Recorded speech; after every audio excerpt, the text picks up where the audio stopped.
6월 14일 수요일 정봉주의 품격시대 첫 번째 이슈 들어가겠습니다. 여당 의원 3명의 장관 후보자에 대한 인사청문회가 오전 내내 파행을 거듭하다 오후부터 가까스로 진행됐습니다. 분위기가 살벌합니다. 현역 국회의원이 인사청문회를 통과하지 못한 경우는 그동안 단 한 번도 없었는데요. 동료 의원도 안 봐준다. 현역 불패 신화가 이번에 깨지는 걸까요? 전문가 세 분 모시고 말씀 나눠보도록 하겠습니다. 장윤선 오마이뉴스 기자 자리하셨습니다. 네, 안녕하세요. 예. 이지아 변호사님 자리하셨습니다. 네, 안녕하세요. 예. 차재현 교수님 또한 자리하셨습니다. 안녕하세요. 예.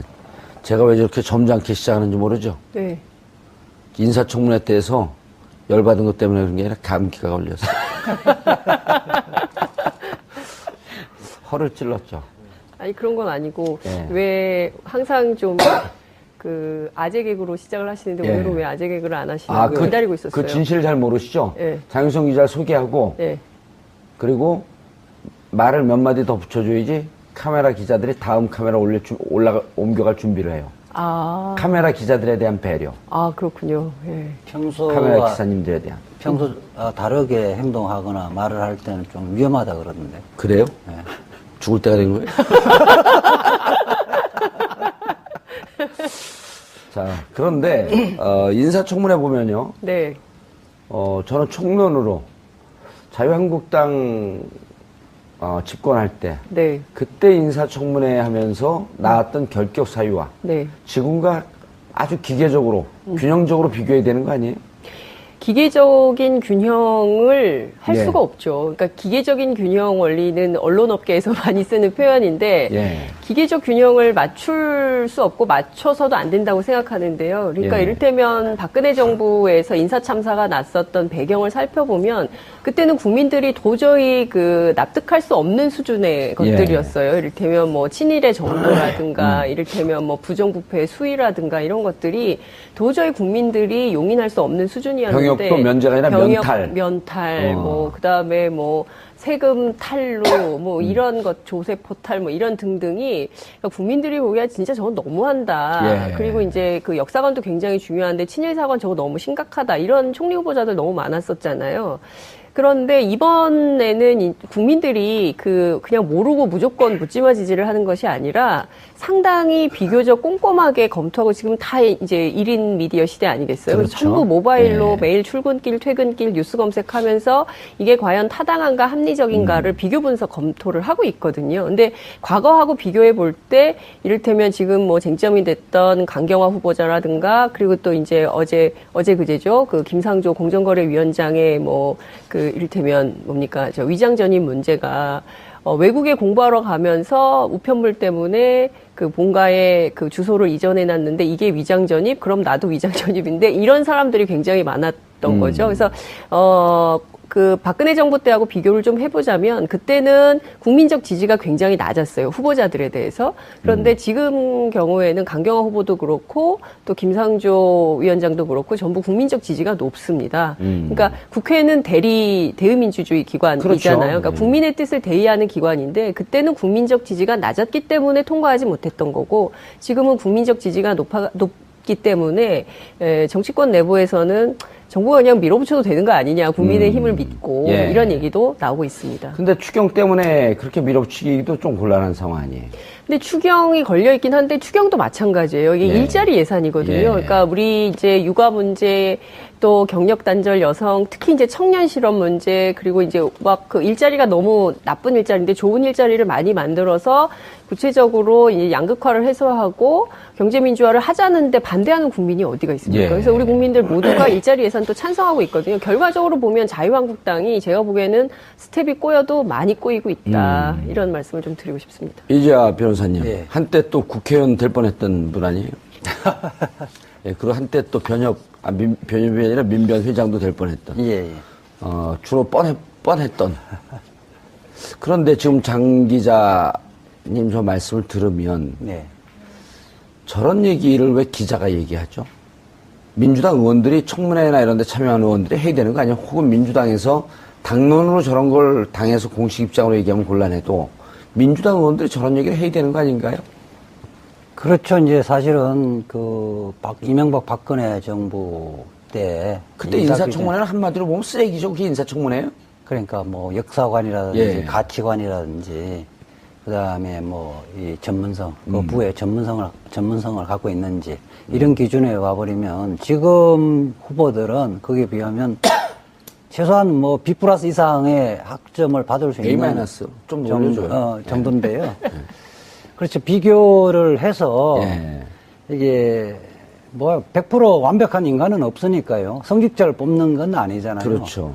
그 기준에 비춰봤어도 비교적 장관직을 수행하는데 문제가 있는지 없는지를 비교를 했어야 되는데 지금 여당 인사청문위원들은 너무 이렇게 점잖게 자기 관리만 하는 것 같아요. 그러니까요. 거기가 더 문제예요. 제가 보기엔 대통령하고 청와대는 그 장관 또 후보자들은 막 어떻게 나라를 새로 세워보려고 길을 쓰고 노력하고 있는 거 아니에요? 그렇죠. 대체적으로 지금 후보자들이 50대 중후반부터 60대까지 포진되어 있는데 기준 자체는 평가의 기준은 그 시대 예컨대 논문을 90년, 2000년 썼다면 그 시절에 학계에서 기본적인 평가 기준에 부합하느냐 그렇지 않느냐. 그렇죠. 그 기준을 갖고 해야 되는데 2017년 현재 기준을 갖고 그 논문의 지금 표절 문제를 예. 판단하기는 곤란하거든요. 예. 어릴 때부터 장관 앞으로 되겠다고 생각해서 관리하는 사람은 없을 거라는 거예요. 그러니까요. 아니, 그리고 차재현 교수님. 예. 길을 가는데 장관 후보자가, 복도를 들어오는데 우측 통행을 하고 있어요. 그런데 장관 후보자 검증하면서 저 사람 20년 전에, 15년 전에 좌측 통행한 사람입니다. 예. 좌측 통행 좌빨입니다. 문제 있어요. 이 기준이 안 맞잖아요. 우측 통행으로 바뀐 지 얼마 안 됐거든요. 그렇죠. 똑같은 이유예요. 예. 그러면은 예를 들어 2005년 이전에는 부동산 계약할 때 다운 계약이 일상화됐었단 말이에요. 부동산에서 권하고 세금 많이 난다고 집 살 사람이 다운해 주세요. 나 세금 많이 내기 싫습니다. 이게 의례적인 일이었잖아요. 그럼 그게 지금 잣대로 보게 되면 옳지 않지만 그때 관행이었던 걸 당신 다운 계약 쓰지 않았습니까? 당신 왜 10년 전에 좌측 통행했죠? 이런 거랑 똑같은 거 아니냐 이런 거죠. 그렇죠. 결국은 그래서 지금 앞서 우리 장 기자님 말씀하셨지만 지금까지 진행된 장관 예. 후보자들에 대한 청문 결과에 대해서 상당히 국민들이 그래도 그나마 여러 가지 좀 훈결이 있지만 예. 그럼에도 불구하고 적합하다는 의견이 훨씬 더 많은 이유가 바로 앵커께서 설명하신 예. 그 이유가 아닌가 하는 생각입니다. 사실 국민의 눈높이가 상당히 높아졌다고는 하지만 예. 그러나 지금 야당 의원들이 문제를 삼고 있는 여러 가지 기준 자체가 약간은 너무 지금 그 과거의 그런 그 시대적 그런 그 상황과 조금 동떨어진 측면이 있다. 조금 그러니까 야당의 입장에서 어떻게 보면 반대를 위한 반대의 예. 모습으로 비친 측면이 있기 때문에 국민들도 여기에 대해서 동의를 못하고 있는 게 사실인 거죠. 차 교수님, 이렇게 좀 청문회에 참여하는 장관 내정자들도 이렇게 좀 했으면 좋겠어요. 내가 예를 들어 내정자, 자유한국당 의원이에요. 차지원 의원이 위장 전입 하셨죠? 그럼 물어보세요. 위장 전입하셨죠? 위장 전입이요? 차 의원님, 깨끗해요? 한번 털어볼까요? 주민번호 쫙 얘기하고, 이름, 전화번호 쫙 얘기하고, 네티즌 여러분 좀 털어주세요. 근데 자연인 차재원은 깨끗합니다. 예? 자연인 차재원은 깨끗한데, 예. 자유한국당의 의원들 중에는 그런 분들도 꽤 계시겠죠. 예. 어디서 웃음을 날리세요? 저하고 친해요?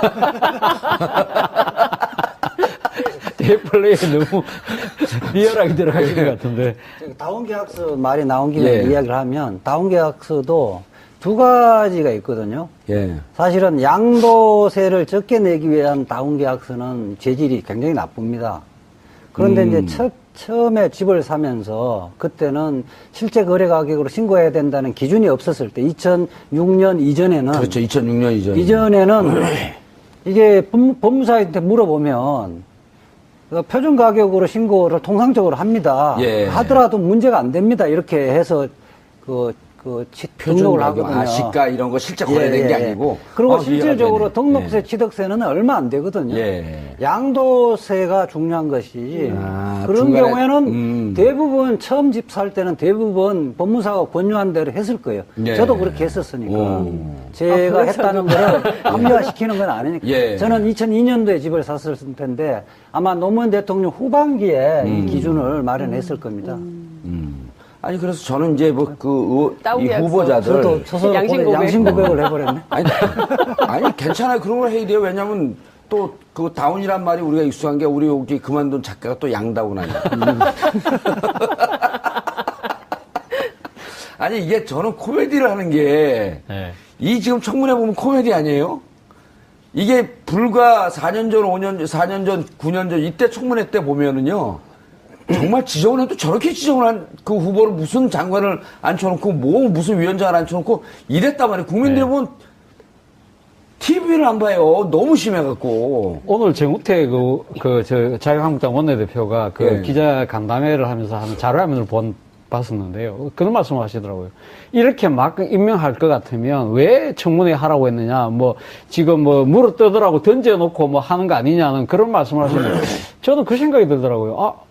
바로 불과 몇 달 전, 우리 기억하시기로 작년 그 가을쯤에 김재수 농림부 장관에 대한 인사청문회 때 상당히 국민적 그 비판 여론이 많이 끌었지 않습니까? 그러면서 임명을 강행했던, 그때는 진짜 국민적 그 여론이 상당히 낮았었거든요. 그렇게 강행을 했기 때문에 그때 해임 건의 결의안이 통과가 됐었어요.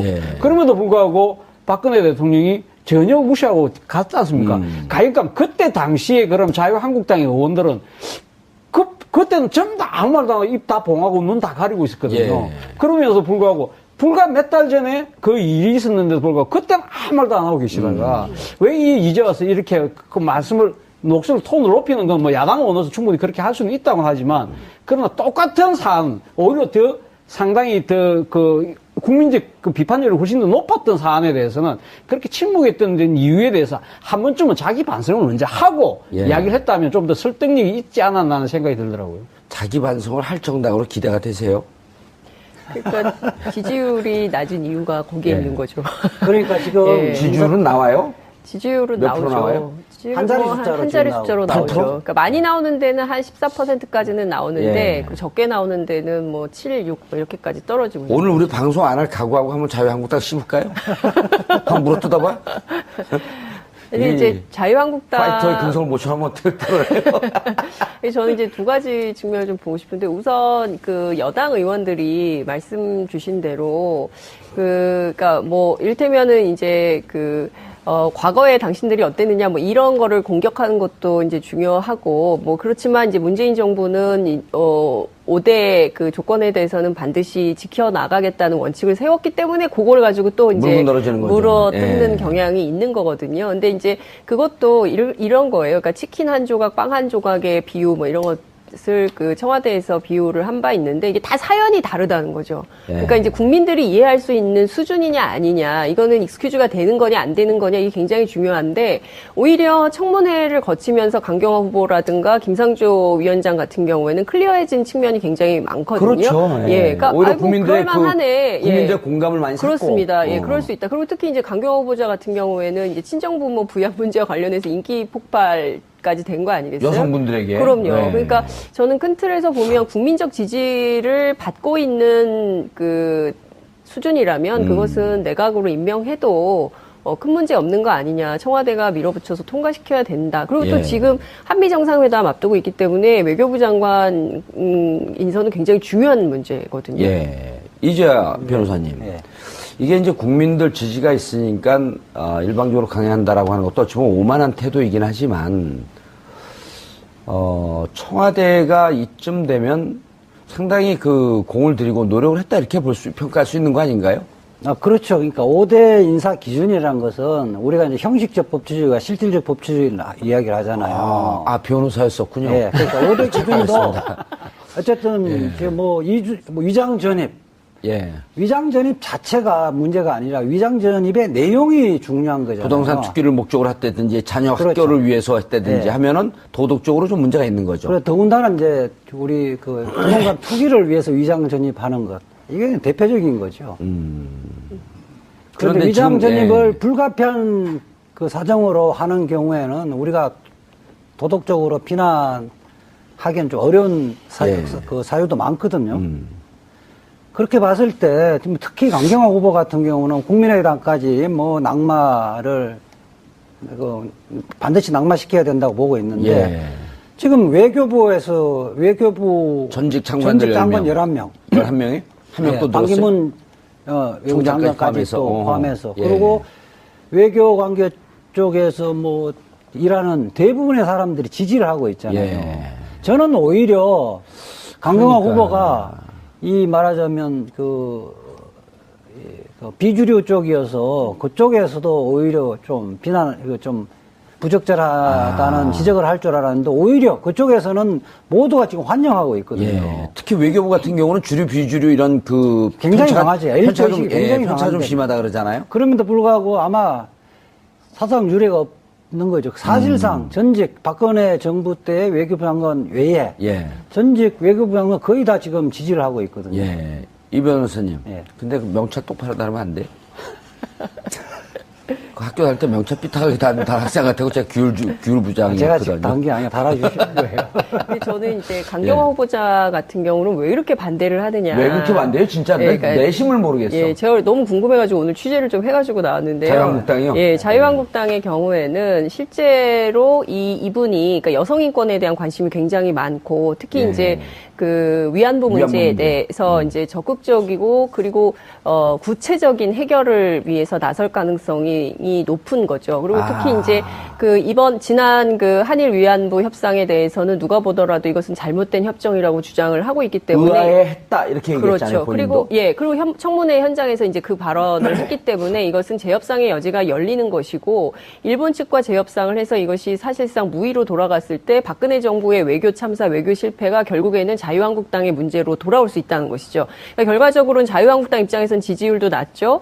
그리고 박근혜 정부 전체에 있었던 어떤 정책적인 실패가 진행됐을 경우에 이걸 가지고 이제 내년에 있는 지방선거 그리고 또 3년 뒤에 있을 총선 그다음에 이 당의 명운을 결정해야 되는 문제. 그러니까 이를테면 보수적 노선이 전부 다 흔들리기 보수의 때문에 괴멸. 그렇죠. 그 문제 때문에 강경화 카드는 도저히 받아들일 수가 없는 이런 상황이라는 얘기를 제가 들었어요. 제가 봤을 때는 그러니까 자유한국당이 그런 측면도 분명히 있습니다. 분명히 있지만 자유한국당이 지금 처해 있는 상황 자체도 지금 녹록치 않다는 겁니다. 예. 왜냐하면 과거 양당 체제라고 한다면 여당 있고 야당 한 당만 있으면 관계없는데 지금은 또 다당제 구조다 보니까 그렇죠. 그렇기 때문에 야당끼리도 경쟁을 해야 되는 상황이에요. 물론 107석이라고 해서 야당 내 대표의 자리는 있지만 자신들 입장에서는 선명성 경쟁을 해서 벌려서 뭔가 야당의 대표라는 입장을 보여줘야 되는 측면이 분명히 있는 것이죠.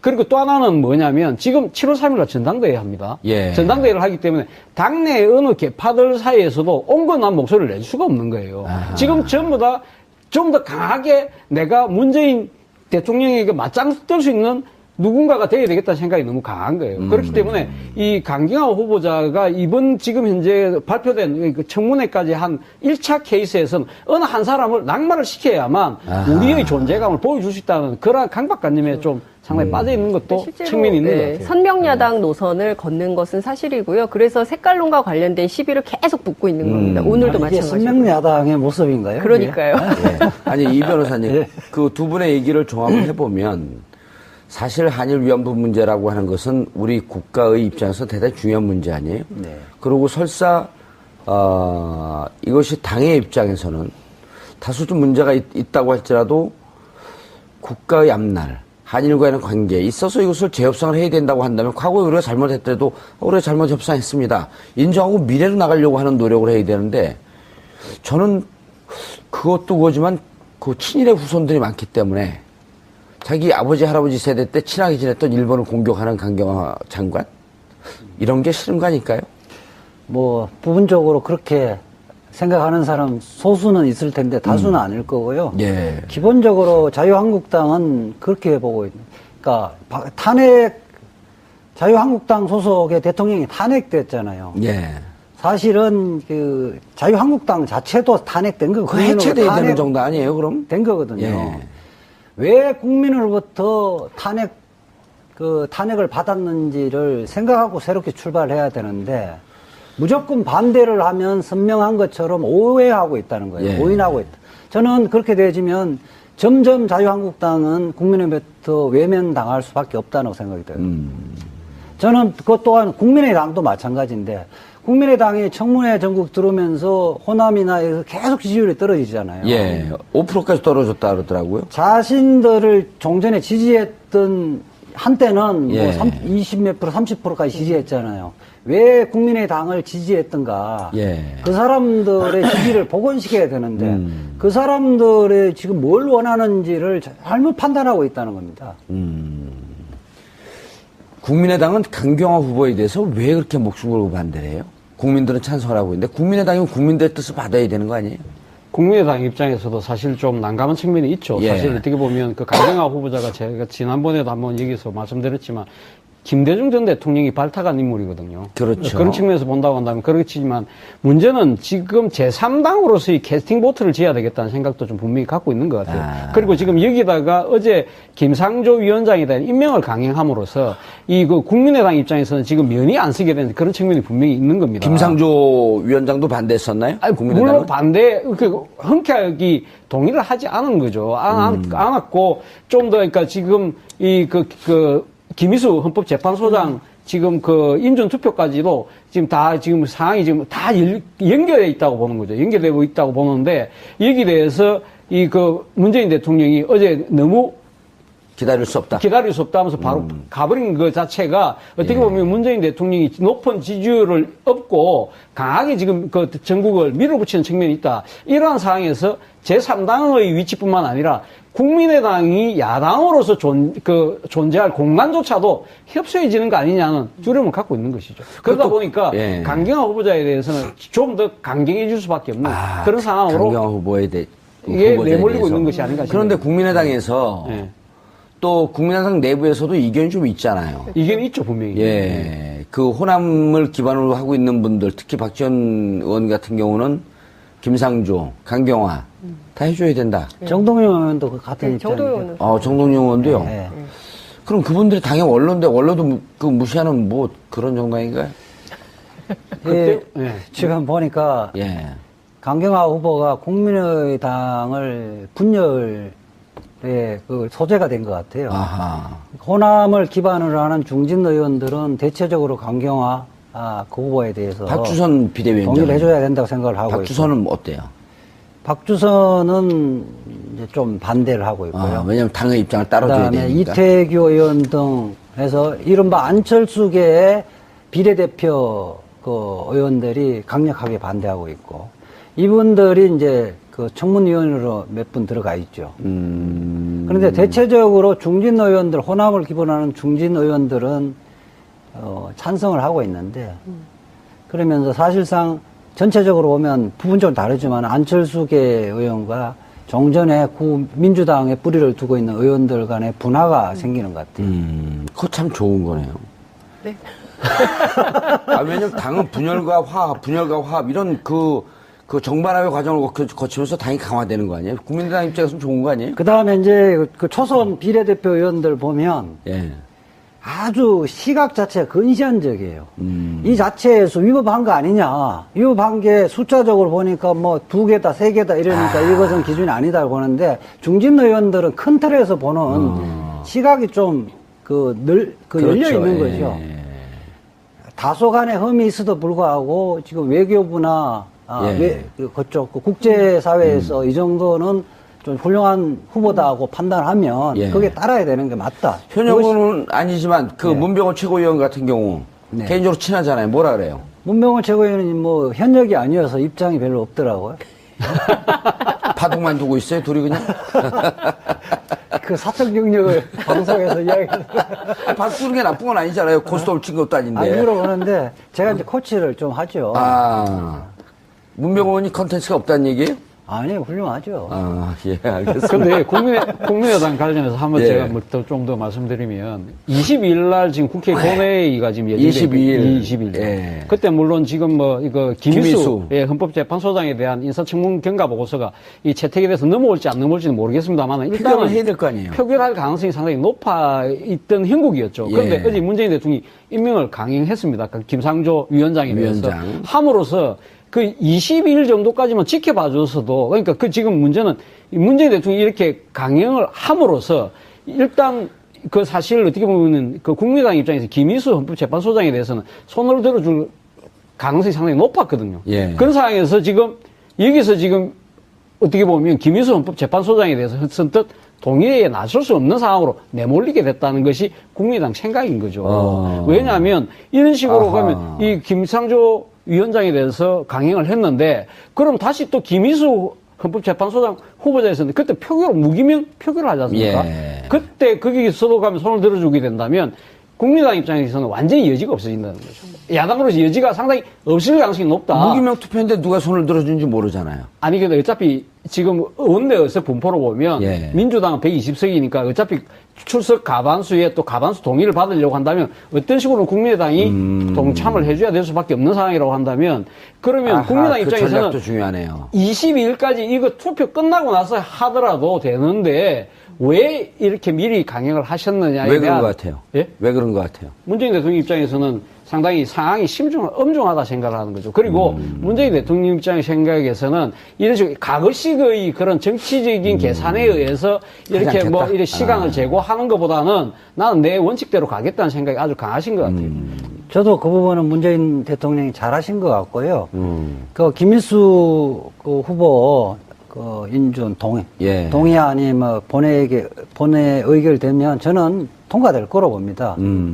국민의당이 지금 뭐 저 강경화 후보를 그 낙마시키지 않으면 그 동의 안 해주겠다고 하는데 김일수 후보 같은 경우는 진보 진영이나 호남 진영의 절대적 지지를 받고 있고요. 호남 분은 아니잖아요. 고창이죠. 오, 그래요? 호남권입니다. 강주 오, 고창이고 고창, 순창. 광주 광주 제일 고등학교 나왔는데 광주 일고를 광주일고, 나왔는데 오호. 뭐 지금 헌법재판소에서는 유일하게 예. 진보의 목소리를 내고 있었는데 그렇죠. 5.18 단체에서도 사실상 다 지지를 했잖아요. 만약에 여기에 그 부결되지면 이게 정치적 심판은 국민의당이 다 받게 되고요. 그렇게 되면 공동분해된다고 저는 봅니다. 알겠습니다. 그러면 예. 22일까지 강경화 외무부 장관의 후보자에 대해서 강행을 할까요, 안 할까요?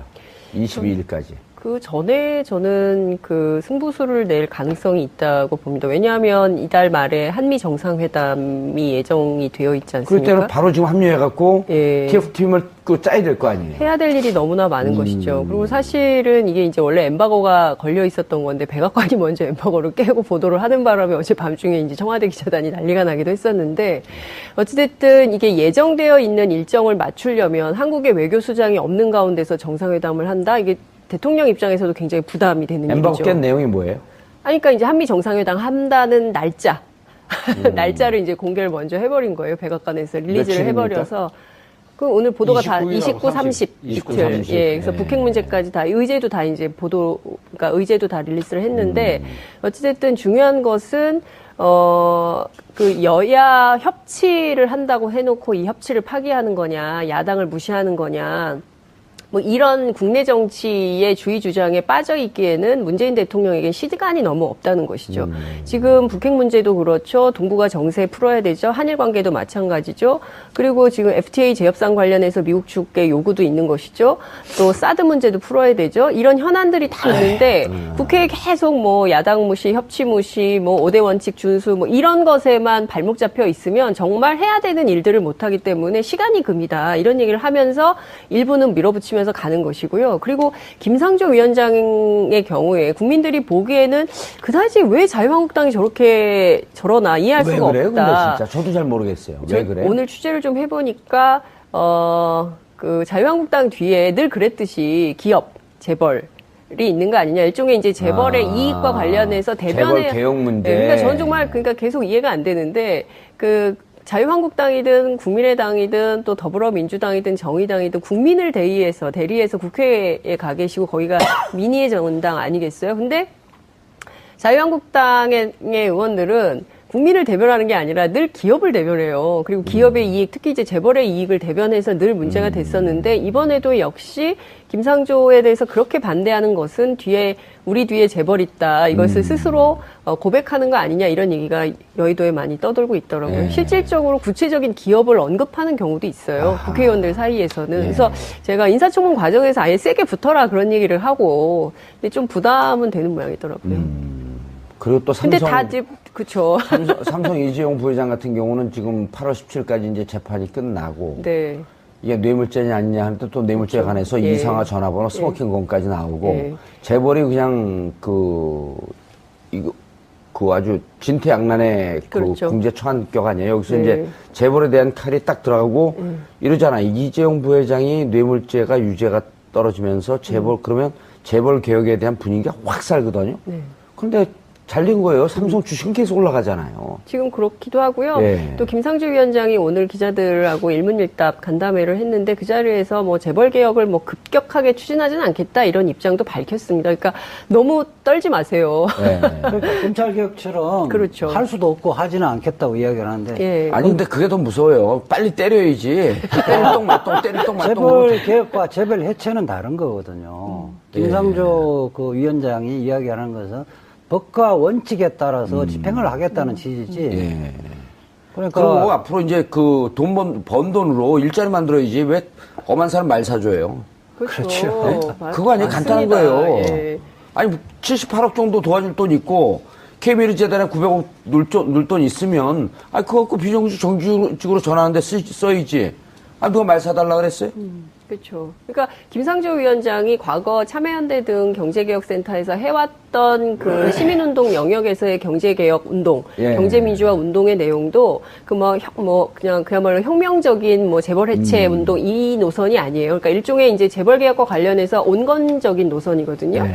그래서 소액주주 운동 이런 것들을 통해서 그 기업의 지배구조 개선을 하기 위한 운동에 포커스를 맞추고 있기 때문에 공정위원장으로 가서도 그와 관련된 방식으로 하지 않을까 싶습니다. 법을 지키는. 그렇죠. 예, 법을 준수하고. 그러니까 지금까지 보면 기업들이 사실은 정부로부터 특혜를 받고 정부하고 뒷거래를 하게 되면 기업 총수들이 문제가 됐던 구속되었던 총수들이 가석방으로 나오고 이런 거에 대해서 국민들이 분노하고 동의할 수 없다는 거 아닙니까? 그렇죠. 잘못하면 처벌을 받아야 되고 처벌받은 사람에 대해서 특별한 개인적인 혜택을 받으면서 특혜를 주지 말고 그리고 기업들이 번 돈이 있고 산해유보금이 많다고 한다면 국민들로부터 벌었기 때문에 그것을 갖고 일자리를 어떻게 또 만들 것인가 이런 거 고민하고 제도적 틀에서 그런 일자리 만드는 기업들이 더 기업 활동을 잘할 수 있게끔 도와주고 이런 거지 누가 언제 해체시킨다 그랬어요?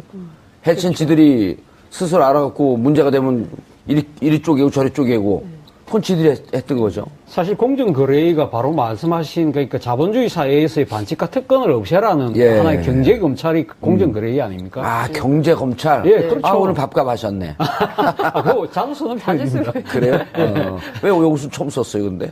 아니요, 아닌데? 저는 처음 썼지만 다른 우리가 분들이? 자주 접하는 표현이에요. 예. 자주 계속 혼자 써요. 그럼 자기 건 줄 아니까 그거. 아니, 경제검찰 좋네요. 우리 애급 빼고 예. 다 아시는 표현이라서. 그래요?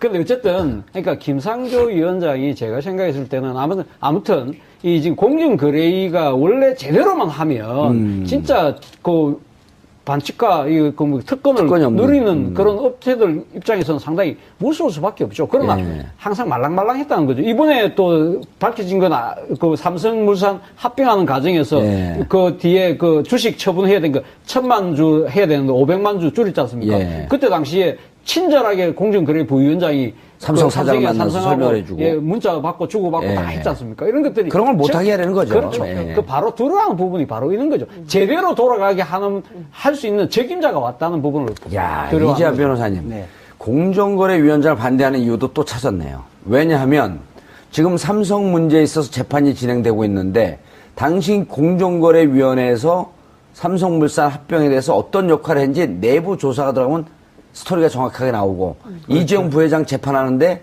결정적 스모킹건이 여기서 또 나올 수도 있겠다. 그걸 나올 수 있죠.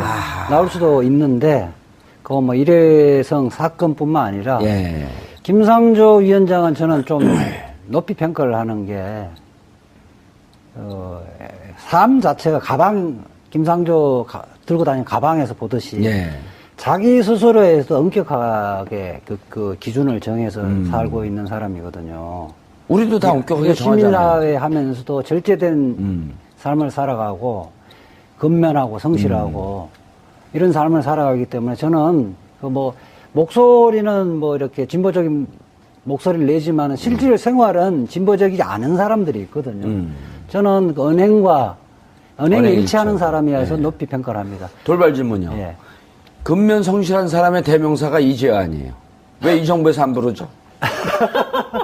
저는 김상조 위원장에 비해서 예. 그렇게 절제된 삶을 살았다고 스스로가 절제 자랑할 수는 없어요. 절제 안 될 힘도 없잖아요. 그거 왜 안 부르지? 진짜 이렇게 부를 때가 말고 또 됐는데. 2기나 3기에 또 발탁될 수도 아, 있습니다. 예. 임기가 5년이기 때문에. 네, 임기가 저 아직 5년이니까. 젊습니다. 아, 그러세요? 삼촌이라 부를 뻔했네.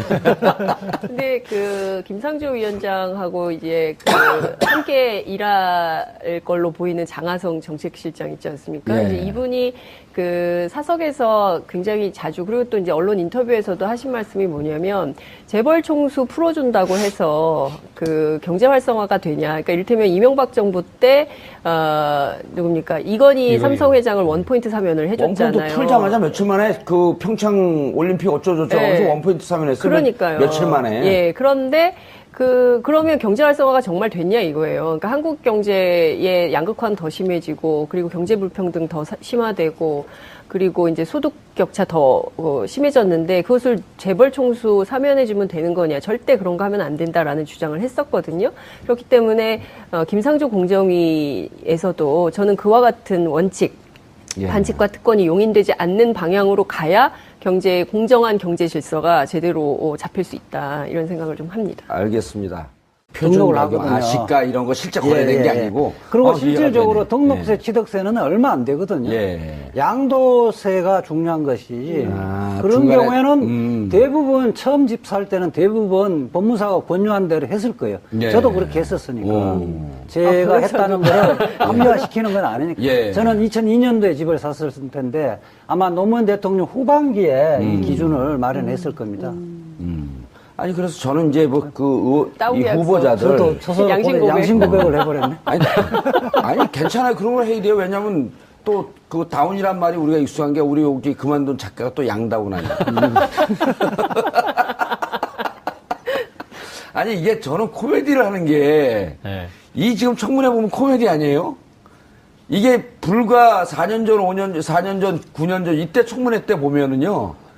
정말 지정을 해도 저렇게 지정을 한 그 후보를 무슨 장관을 앉혀놓고 무슨 위원장을 앉혀놓고 이랬단 말이에요. 국민들이 보면 TV를 안 봐요. 너무 심해갖고. 오늘 정우택 자유한국당 원내대표가 예. 기자 간담회를 하면서 하는 자료화면을 봤었는데요. 그런 말씀을 하시더라고요. 이렇게 막 임명할 것 같으면 왜 청문회 하라고 했느냐, 지금 물어 뜯으라고 던져놓고 하는 거 아니냐는 그런 말씀을 하시는데, 저는 그 생각이 들더라고요. 바로 불과 몇 달 전, 우리 기억하시기로 작년 그 가을쯤에 김재수 농림부 장관에 예, 대한 예. 인사청문회 때 상당히 국민적 그 비판 여론이 많이 끌었지 않습니까? 예. 그러면서 임명을 강행했던, 그때는 진짜 국민적 그 여론이 상당히 낮았었거든요. 예. 그렇게 강행을 했기 때문에 그때 해임 건의 결의안이 통과가 됐었어요. 예. 그럼에도 불구하고 박근혜 대통령이 전혀 무시하고 갔지 않습니까? 그러니까 그때 당시에 그럼 자유한국당의 의원들은 그때는 전부 다 아무 말도 안 하고 입 다 봉하고 눈 다 가리고 있었거든요. 예. 그러면서 불구하고 불과 몇 달 전에 그 일이 있었는데도 불구하고 그때는 아무 말도 안 하고 계시다가 왜 이제 와서 이렇게 그 말씀을 목소리 톤을 높이는 건 야당 의원으로서 충분히 그렇게 할 수는 있다고 하지만 그러나 똑같은 사안 오히려 더 상당히 국민적 그 비판율이 훨씬 더 높았던 사안에 대해서는 그렇게 침묵했던 이유에 대해서 한 번쯤은 자기 반성을 먼저 하고 예. 이야기를 했다면 좀 더 설득력이 있지 않았나 하는 생각이 들더라고요. 자기 반성을 할 정당으로 기대가 되세요? 그러니까 지지율이 낮은 이유가 거기에 예. 있는 거죠. 그러니까 지금 예. 지지율은 나와요? 지지율은 몇 프로 나오죠. 나와요? 지지율은 한 자리 뭐 숫자로 한 자리 지금 숫자로 나오죠. 나오죠. 8%? 그러니까 많이 나오는 데는 한 14%까지는 나오는데 예. 적게 나오는 데는 뭐 7, 6 뭐 이렇게까지 떨어지고 있는 오늘 우리 방송 안 할 각오하고 한번 자유한국당 씹을까요? 한번 물어 뜯어봐. 근데 이제 자유한국당 파이터의 근성을 못 쳐하면 어떻게 떨어요? 저는 이제 두 가지 측면을 좀 보고 싶은데 우선 그 여당 의원들이 말씀 주신 대로 그러니까 뭐 이를테면은 이제 과거에 당신들이 어땠느냐 뭐 이런 거를 공격하는 것도 이제 중요하고 뭐 그렇지만 이제 문재인 정부 여기 평가 기준에 부합하느냐 그렇지 않느냐. 그렇죠. 그 기준을 갖고 해야 되는데 2017년 현재 기준을 갖고 그 논문의 뭐 지금 뭐 표절 문제를 예. 판단하기는 곤란하거든요. 예. 어릴 때부터 뭐 장관 앞으로 되겠다고 생각해서 관리하는 사람은 없을 거라는 거예요. 그러니까요. 아니, 그리고 차재현 교수님. 예. 길을 가는데 장관 후보자가, 복도를 들어오는데 우측 통행을 하고 있어요. 그런데 장관 후보자 검증하면서 저 사람 20년 전에, 15년 전에 좌측 통행한 사람입니다. 예. 좌측 통행 좌빨입니다. 문제 있어요. 이 기준이 안 맞잖아요. 우측 통행으로 바뀐 지 얼마 안 됐거든요. 그렇죠. 똑같은 이유예요. 예. 그러면은 예를 들어 2005년 이전에는 부동산 계약할 때 다운 계약이 일상화돼 있었단 말이에요. 부동산에서 권하고 세금 많이 난다고 집 살 사람이 다운해 주세요. 나 세금 많이 내기 싫습니다. 이게 의례적인 일이었잖아요. 그럼 그게 지금 잣대로 보게 되면 옳지 않지만 그때 관행이었던 걸 당신 다운 계약 쓰지 않았습니까? 당신 왜 10년 전에 좌측 통행했죠? 이런 거랑 똑같은 거 아니냐 이런 거죠. 그렇죠. 결국은 그래서 지금 앞서 우리 그 장 기자님 말씀하셨지만 지금까지 진행된 장관 예. 후보자들에 대한 청문 결과에 대해서 상당히 국민들이 그래도 그나마 여러 가지 좀 흥결이 있지만 예. 그럼에도 불구하고 적합하다는 의견이 훨씬 더 많은 이유가 바로 앵커께서 설명하신 예. 그 이유가 아닌가 하는 생각입니다. 사실 국민의 눈높이가 상당히 높아졌다고는 하지만 예. 그러나 지금 야당 의원들이 문제를 삼고 있는 여러 가지 기준 자체가 약간은 너무 지금 그 과거의 그런 그 시대적 그런 그 상황과 조금 동떨어진 측면이 있다. 조금 그러니까 야당의 입장에서 어떻게 보면 반대를 위한 반대의 예. 모습으로 비친 측면이 있기 때문에 국민들도 여기에 대해서 동의를 못하고 있는 게 사실인 거죠. 차 교수님, 이렇게 좀 청문회에 참여하는 장관 내정자들도 이렇게 좀 했으면 좋겠어요. 내가 예를 들어 내정자, 자유한국당 의원이에요. 차지원 의원이 위장 전입 하셨죠? 그럼 물어보세요. 위장 전입 하셨죠? 위장 전입이요? 차 의원님, 깨끗해요? 한번 털어볼까요? 주민번호 쫙 얘기하고, 이름, 전화번호 쫙 얘기하고, 네티즌 여러분 좀 털어주세요. 근데 자연인 차재원은 깨끗합니다. 예? 자연인 차재원은 깨끗한데, 예.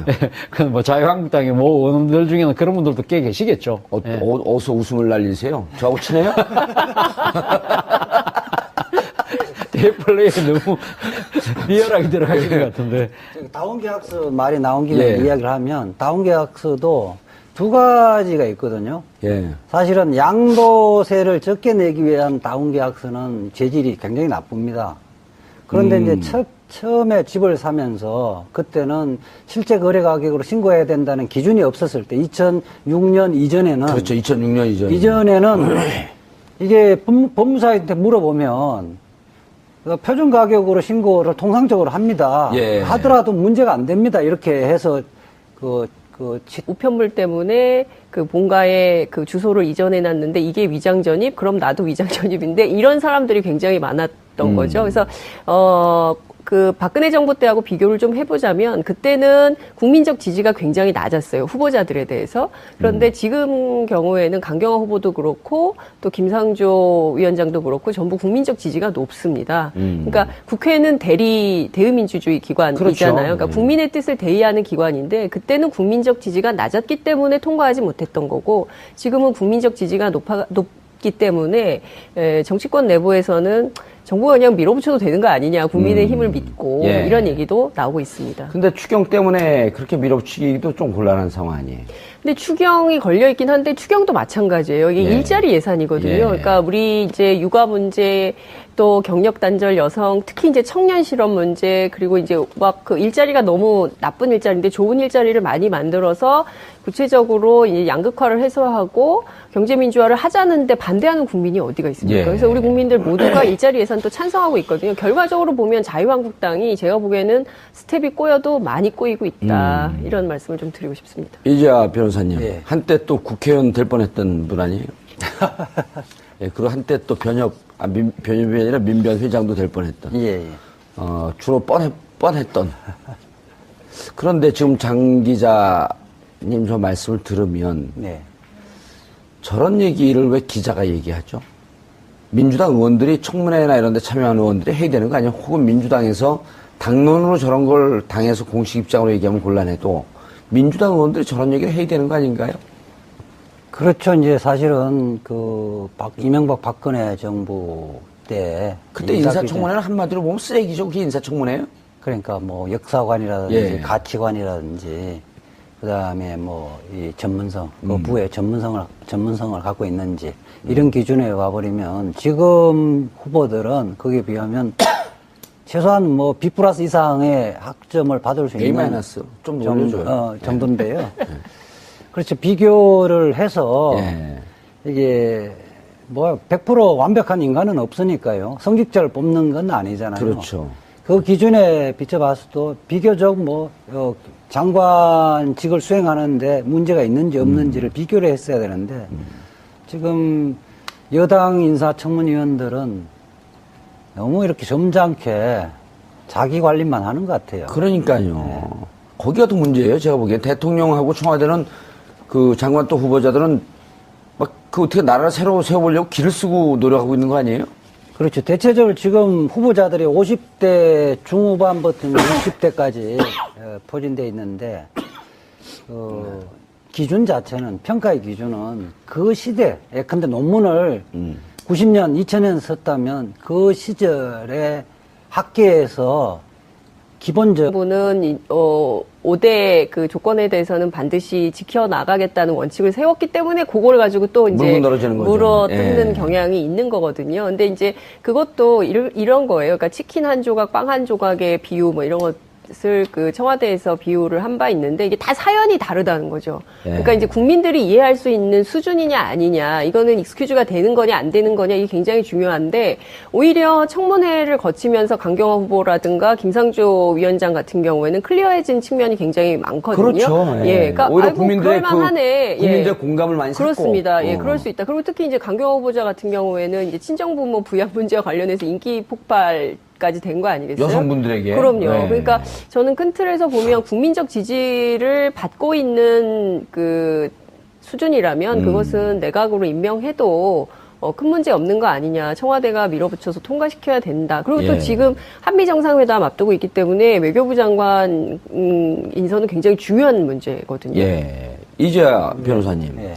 이게 이제 국민들 지지가 있으니까 일방적으로 강행한다라고 하는 것도 어찌 보면 오만한 태도이긴 하지만 청와대가 이쯤 되면 상당히 그 공을 들이고 노력을 했다 이렇게 평가할 수 있는 거 아닌가요? 그렇죠. 그러니까 5대 인사 기준이라는 것은 우리가 이제 형식적 법치주의와 실질적 법치주의를 이야기를 하잖아요. 변호사였었군요. 예. 그러니까 5대 기준도 알겠습니다.